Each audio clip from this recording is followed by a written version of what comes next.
દહેજ પોલીસે 79.88 લાખની કેમિકલ ચોરીનો પર્દાફાશ કર્યો. હોટેલના પાર્કિંગમાંથી 2 આરોપી ઝડપાયા. વાગરા તાલુકાના ઔદ્યોગિક હબ ગણાતા દહેજ વિસ્તારમાં દહેજ પોલીસે કેમિકલ ચોરીના મોટા કૌભાંડનો પર્દાફાશ કર્યો છે.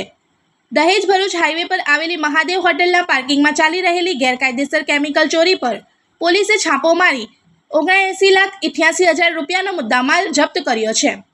દહેજ પોલીસ સ્ટેશનના પોલીસ ઇન્સ્પેક્ટર HB ઝાલા અને સેકન્ડ PI KG સિસોડિયાના માર્ગદર્શન હેઠળ પોલીસ ટીમ પેટ્રોલિંગમાં હતી ત્યારે ચોક્કસ બાતમી મળી હતી કે હોટેલના પાર્કિંગમાં ઉભેલા ટેન્કરમાંથી કેમિકલની ચોરી કરવામાં આવી રહી છે. બાતમીના આધારે પોલીસે તાત્કાલિક દરોડો પાડ્યો અને ટેન્કરના વાલ્વ મારફતે કેમિકલ કાઢતા 2 આરોપીઓને રંગે હાથ ઝડપ્યા. ઝડપાયેલા આરોપીઓમાં મુલારામ બાબુલાલ શર્મા અને દાલુરામ રામારામ જાનીનો સમાવેશ થાય છે. જ્યારે આ ગુનામાં સંડોવાયેલા ગિરધરસિંહ રાજપૂતને વોન્ટેડ જાહેર કરી પોલીસ તેની શોધખોળ હાથ ધરી રહી છે. પોલીસે ટેન્કર અને કેમિકલ સહિત કુલ 79,88,967 રૂપિયાનો મુદ્દામાલ જપ્ત કર્યો છે. दहेज पुलिस करेली आ सफल कार्यवाही थी केमिकल माफियाओं में फफड़ाट फैलायो छे।